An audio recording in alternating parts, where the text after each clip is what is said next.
কখনো ভেবে দেখেছেন ভুলভুলাইয়ার ক্লাইম্যাক্স থেকে আমাদের ভয় লাগে কেন? মূল ফিল্ম মানিচিত্রা থারু এবং অন্যান্য ভাষার রিমেকের থেকে ভুলভুলাইয়া কোথায় এবং কিভাবে অনেকটা এগিয়ে?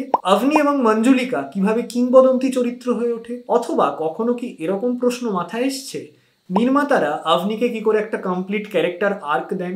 এরকম অনেকগুলো প্রশ্নের উত্তর নিয়ে হাজির হয়েছি আজ এই পর্বে। নমস্কার, আমি রণদীপ। আমার চ্যানেলে সকলকে আরও একবার স্বাগত জানাই।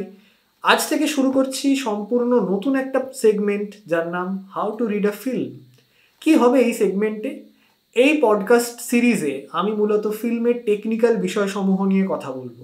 অর্থাৎ একটা ফিল্মকে কিভাবে দেখলে তার বিভিন্ন পরত আমাদের চোখের সামনে উন্মোচিত হবে, একটা ফিল্ম কিভাবে তার camera, light, sound, staging, blocking, editing technique প্রভৃতি ব্যবহার করে গল্প বলছে, অনুভূতির উদ্রেক করছে, সেই নিয়ে আমি এই পর্বে কয়েকটা কথা বলবো।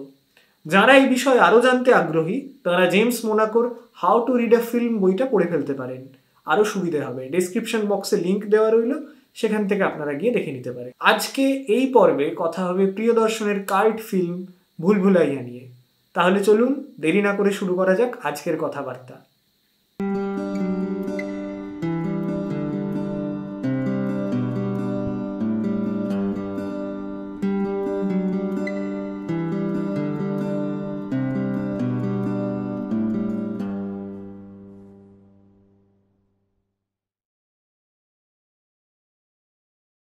ছবিকে ভালো বলার অনেকগুলো শর্ত রয়েছে, কিন্তু আমার কাছে প্রধানতম হলো ছবিটির গল্প বলার কায়দা। ভুলভুলাইয়া আমার অত্যন্ত প্রিয় ছবি। যত বড় হচ্ছি তত বুঝতে পারছি ভুলভুলাইয়ার গল্প বলার কায়দাটিও অভিনব। আমরা অবশ্যই গোটা ছবিটা নয়, ক্লাইম্যাক্সের কয়েকটা শট ধরে ধরে বিশ্লেষণ করলেই বুঝতে পারবো যে ছবিটি কিভাবে একটা ভিজুয়াল রিদম তৈরি করে, অর্থাৎ দৃশ্যের ছন্দ তৈরি করে। এবার এখানে একটা গুরুত্বপূর্ণ প্রশ্ন আসতে পারে যে দৃশ্যের ছন্দ বা ভিজুয়াল রিদম বলতে কি বুঝবো? এখন এটা কথায় বলে বোঝানো খুবই কঠিন, আমি তাও চেষ্টা করছি। কোন দৃশ্য কতক্ষণ ধরে দেখছি, অবজেক্ট থেকে ক্যামেরার দূরত্ব কত, কোন শটের পরে কি শট আসছে, শটের কোনো নির্দিষ্ট ক্রোনোলজি আছে কিনা, এই সমস্ত কিছু মিলিয়ে মিশিয়ে তৈরি হয় দৃশ্যের ছন্দ বা ভিজুয়াল রিদম। কবিতায় যেরকম ছন্দ না থাকলে সেটা সুপাঠ্য হবে না, তেমন ফিল্মের ক্ষেত্রেও যদি দৃশ্যের মধ্যে একটা অন্তর্নিহিত ছন্দ না থাকে তাহলে সেটা দেখতে ভালো লাগবে না, বেখাপ্পা লাগবে, আমাদের মনে হবে যে ইমোশন তৈরি হচ্ছে না। এবার আমরা যখন এইটাকে উদাহরণ দিয়ে বোঝার চেষ্টা করব তখন আমরা বুঝতে পারবো যে অ্যাকচুয়ালি কি বলতে চাইছি বা দৃশ্যের ছন্দ কাকে বলবো এক্স্যাক্টলি। আর বেশি কথা না বাড়িয়ে আমরা সরাসরি ক্লাইম্যাক্সের দৃশ্যে চলে যাই।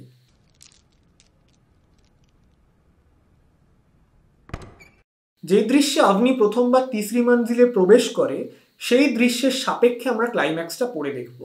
কারণ তিসরি মঞ্জিলে আভনির অনুপ্রবেশ থেকে যে গল্পের সূত্রপাত তা পূর্ণতা পাচ্ছে ক্লাইম্যাক্সে, নাচের দৃশ্য। কেন বললাম এই কথা? কারণ তিসরি মঞ্জিলে আভনি প্রবেশ করা মাত্র তার উপরে মঞ্জুলিকার প্রভাব বিস্তার করা শুরু, তা সে যতই আলগাভাবে হোক না কেন। এবং শেষে যখন আভনি নাচছে তখন সে আর আভনি নেই, তার চেতনটাকে সম্পূর্ণ গ্রাস করেছে মঞ্জুলিকা। কাজেই গল্পের নিরিখে ক্লাইম্যাক্সের দৃশ্যটি তিসরি মঞ্জিলের দৃশ্যের পরিপূরক হয়ে উঠছে, সেখানে গল্পটি পূর্ণতা পাচ্ছে, সমাপ্তির দিকে এগোচ্ছে। এবার আমরা যদি মন দিয়ে ক্লাইম্যাক্সের শটগুলো লক্ষ্য করি দেখব ক্লাইম্যাক্সের শটগুলো তিসরি মঞ্জিলে নেওয়া শটগুলোর একটা পরিপূরক হয়ে উঠেছে। অর্থাৎ গল্প বলার কায়দাতেও এমন একটা বৃত্ত রচিত হচ্ছে যেন তিসরি মঞ্জিল থেকে ক্লাইম্যাক্স অবধি একটা সম্পূর্ণ আর্ক কমপ্লিট হলো।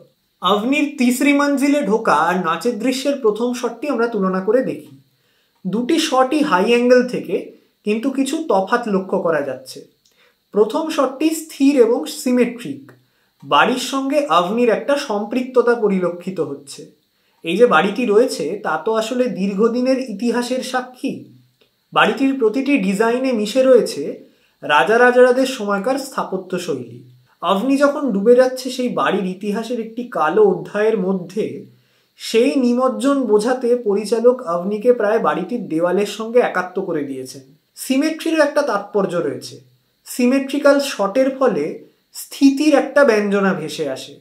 তিসরি মঞ্জিলের দরজা এখানে নিছক একটা বন্ধ দরজা নয়, সেই বন্ধ দরজার ওপারে লুকিয়ে রয়েছে নৃত্যপটীয়সী এক অত্যাচারিতার দীর্ঘশ্বাস, কিছু চাপা ইতিহাস। এই দরজাটা এখানে পোর্টাল স্বরূপ, যার এ প্রান্তে রয়েছে রাজপরিবার, উল্টো দিকে নানা রকম মিথ, নানাবিধ রহস্য। আভনি ধীরে ধীরে পুরো বিষয়টা মাথার মধ্যে রেজিস্টার করছে, এত জৌলুস, এত প্রাচুর্য দেখে বিস্মিত হচ্ছে, মিশে যাচ্ছে মঞ্জুলিকার গল্পে। এই পুরো প্রক্রিয়াটির জন্য দীর্ঘ সময় এবং স্থিতি প্রয়োজন। সেই স্থিতির দোতনাটি লুকিয়ে রয়েছে সিমেট্রিক্যাল শটটিতে। এবার যাওয়া যাক নাচের দৃশ্যের প্রথম শটে। এই শটের সঙ্গে আগের শটটির হাই অ্যাঙ্গেল বাদে আর কোনো মিল নেই, তবে আমরা যদি প্রথম শটের সাপেক্ষে এটিকে বিশ্লেষণ করি তাহলে বুঝতে পারবো কিভাবে এই শটটি প্রথম শটের অনুসারী হয়েও প্রথম শটের নির্মাণকে ভেঙেছে। প্রথম যে তফাৎ সেটা হলো এই শটে ক্যামেরা স্থির নয়। দ্বিতীয়ত, সিমেট্রিক্যাল না হওয়ার দরুন এই শটটি অনেক বেশি ভারমুক্ত। যে উন্মাদনা আভনির মধ্যেকার মঞ্জুলিকাকে লাইসেন্স দিয়েছে দাপিয়ে বেড়ানোর, সেই উন্মাদনা এই শটটির মধ্যে ধরা পড়ে। সিমেট্রি যদি আগের শটে স্থিতি বুঝিয়ে থাকে, এই শটে সিমেট্রির অনুপস্থিতি নিঃসন্দেহে কেয়স প্রতিষ্ঠা করে দিয়ে যাচ্ছে। আভনি আর স্থিতিশীল নেই, পরিস্থিতি আর হাতের মধ্যে নেই। দ্বিতীয়ত, এখানে ক্যামেরার চলন যে শুধুই গানের ছন্দ মেনে হয় তা নয়, ক্যামেরার চলনের এখানে এক অন্য অর্থ পাওয়া সম্ভব। ক্যামেরার আড়াআড়ি চলন আগের শটের স্থির অবস্থানের বিপ্রতীপে যায়, পৌঁছে যেতে চায় বর্তমান সময়রেখা থেকে ইতিহাসের সময়রেখায়। শটটি কোথায় শেষ হচ্ছে লক্ষ্য করুন। শটটি শেষ হচ্ছে ঝাড়লণ্ঠন এবং রেলিংয়ের ফাঁকে ক্যামেরা যাওয়ার পর। ঝাড়লণ্ঠন, পুরনো ডিজাইনের রেলিং প্রভৃতি মঞ্জুলিকা যে সময় বেঁচে ছিল সেই সময়টার প্রতীক। এই বিষয়টি পরের দিকে আমি আরও বলবো। তবে ঝাড়লণ্ঠন ইত্যাদির কাছে ক্যামেরা যাওয়ার পর শটটি কাট করে, অর্থাৎ দুটো টাইমলাইন প্রতিষ্ঠিত হয়।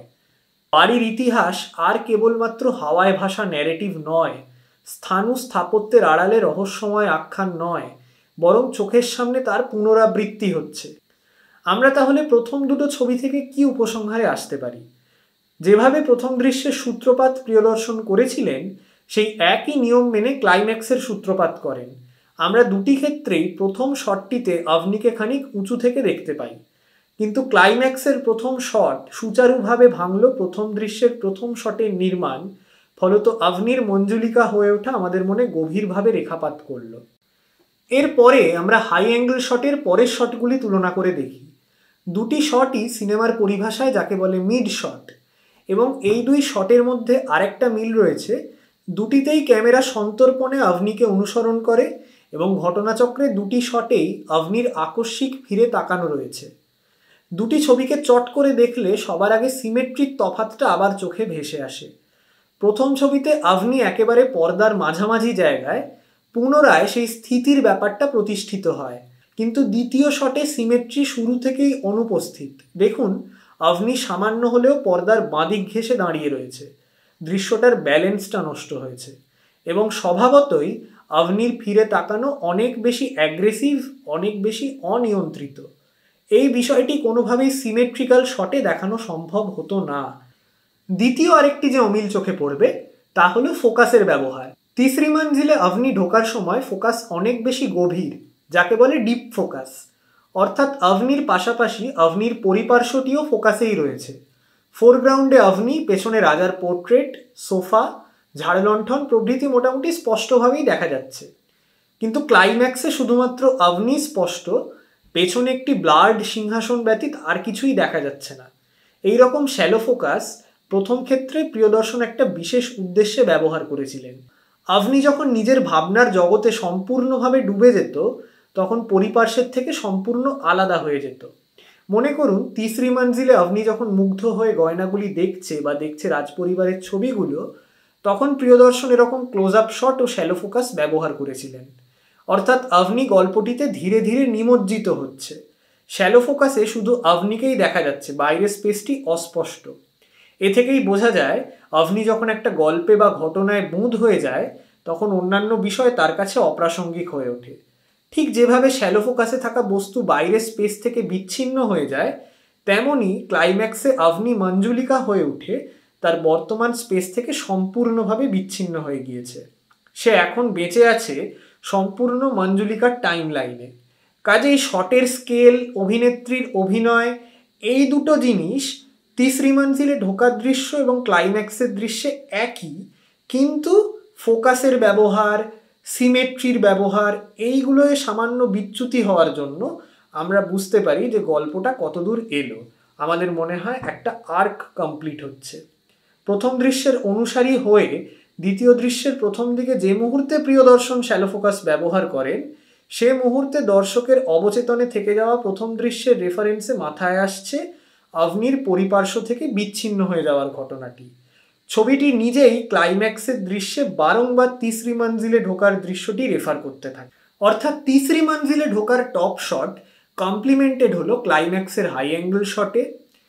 অভিনেত্রীকে মিড শটে পেছন থেকে ফলো করা এবং তার ঘুরে দাঁড়ানো ক্রোনোলজিক্যালি একই রইল, জাস্ট বদলে গেল তিনটে জিনিস।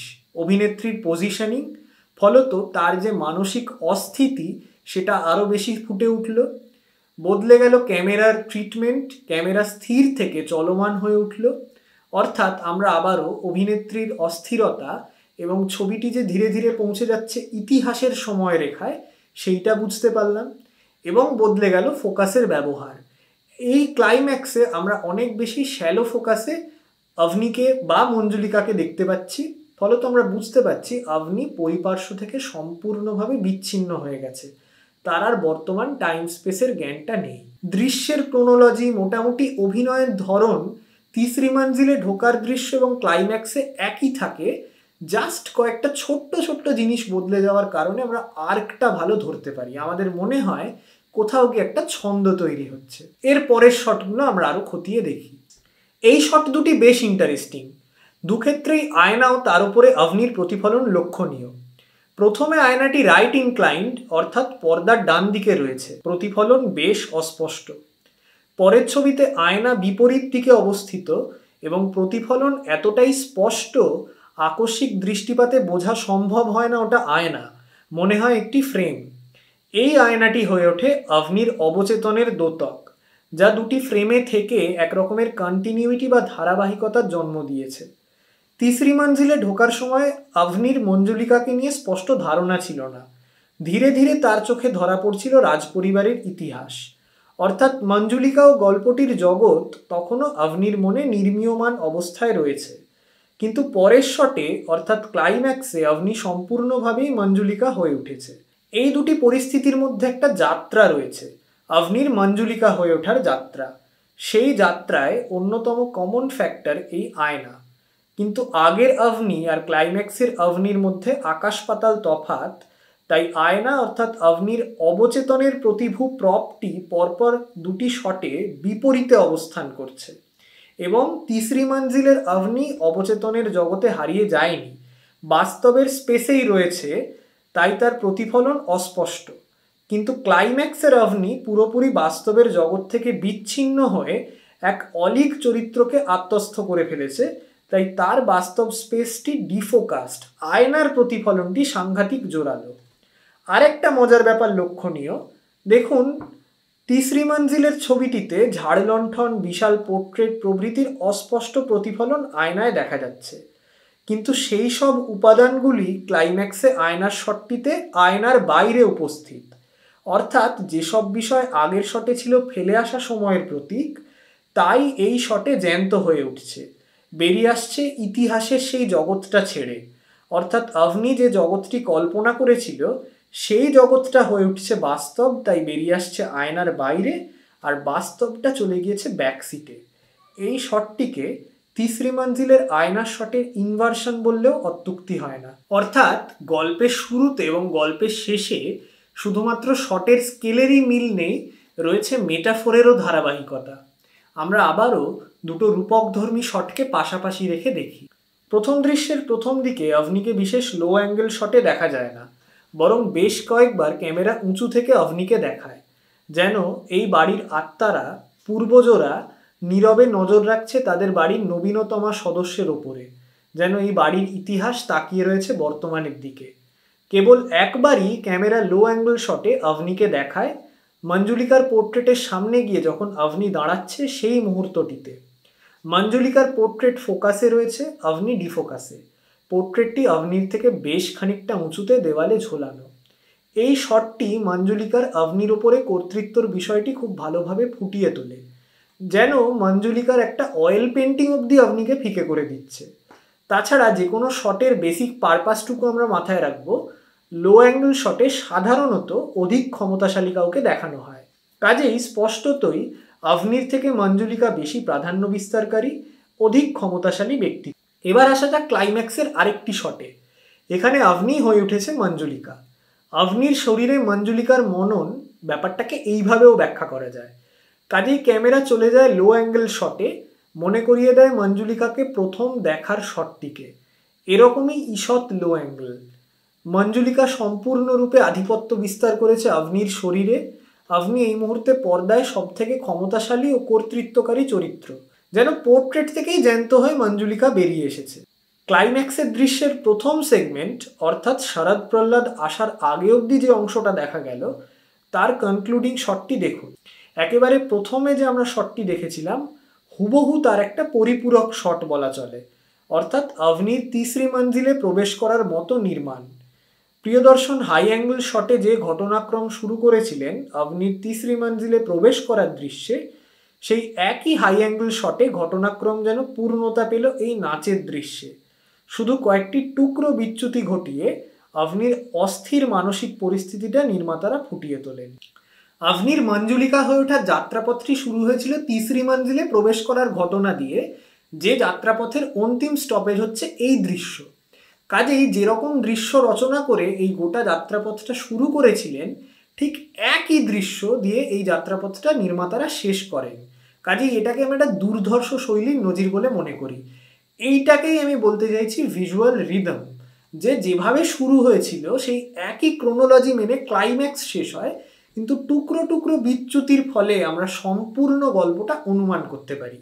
আমি বারংবার যে জিনিসটার দিকে দৃষ্টি আকর্ষণ করতে চাইছি তা হলো যে বিদ্যা বালানের অপূর্ব অভিনয়, প্রীতম, শ্রেয়া ঘোষাল এবং সমীরের হন্টিং অথচ অপূর্ব রাগাশ্রয়ী গান, এই সমস্ত কিছু তো এই দৃশ্যটাকে আইকনিক করে তুলেছে বটেই, কিন্তু এই দৃশ্যের যে মূল চালিকা শক্তি তা হলো এই দৃশ্যের মিজন সিন। মিজন সিন কাকে বলে তা নিয়ে আপনারা একটা নাতিদীর্ঘ ধারণা পেতে পারেন আমার লাপাতা লেডিজের পডকাস্টে। সেখানে আমি সামান্য কথা বলেছিলাম মিজন সিন নিয়ে। ডেসক্রিপশন বক্সে দেওয়া লিঙ্ক থেকে আপনারা একবার ভিডিওটা দেখে আসতে পারেন, তাহলে মিজন সিন নিয়ে ধারণাটা আরও স্পষ্ট হবে। যে ভয় প্রবল সূক্ষ্ম তার উপস্থিতি সব থেকে জোরালো। মিজন সিন সাধারণত অলক্ষিত থেকে যায়, কিন্তু গল্পের মুড তৈরি করে মিজন সিনই। যেভাবে প্রিয়দর্শন দৃশ্য নির্মাণের ক্ষেত্রে শটের ধারাবাহিকতা মেনেছেন, প্রপস ব্যবহার করেছেন, সেই শৈলী এই ক্লাইম্যাক্সের দৃশ্যটিকে ভারতীয় সিনেমার ইতিহাসের অন্যতম অমর একটা দৃশ্য তৈরি করেছে বলে আমি ব্যক্তিগতভাবে মনে করি। দর্শক কিন্তু তিসরি মঞ্জিলে ঢোকার দৃশ্যক্রমটি ক্লাইম্যাক্সে দেখতে পাচ্ছে, কিন্তু একটু অন্যভাবে। তাই দর্শকের মনে একটা আনক্যানি, ইরি, হন্টিং অনুভূতির উদ্রেক হচ্ছে। ফিল্মে ফর দ্যাট ম্যাটার যে কোনো শিল্পেই কি বলা হচ্ছে তার থেকে অনেক বেশি জরুরি বিষয় হলো কিভাবে বলা হচ্ছে, কারণ তাতেই দর্শক বেশি আকৃষ্ট হন। আমরা কোন শট কিভাবে দেখছি, কতক্ষণ ধরে দেখছি, কোন শটের পরে কি দেখছি, এই প্রত্যেকটা সূক্ষ্মাতিসূক্ষ্ম বিষয়ই আমাদের ছবি দেখার অভিজ্ঞতাটাকে প্রভাবিত করে। আমরা হয়তো সবসময় সচেতনভাবে চিহ্নিত করতে পারি না, কিন্তু এই বিষয়গুলো চলেই। একটা ফিল্ম কিভাবে গল্প বলে, ক্যামেরায় ছবি দেখানোর মাধ্যমে, নানা রকম শব্দ শোনানোর মাধ্যমে, এডিটিং টেকনিকের মাধ্যমে।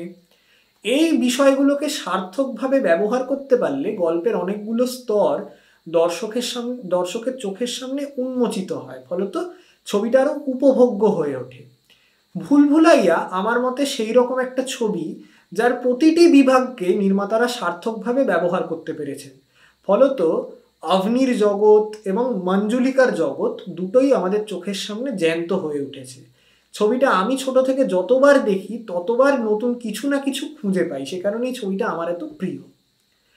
আজকের ভিডিও এই অবধি।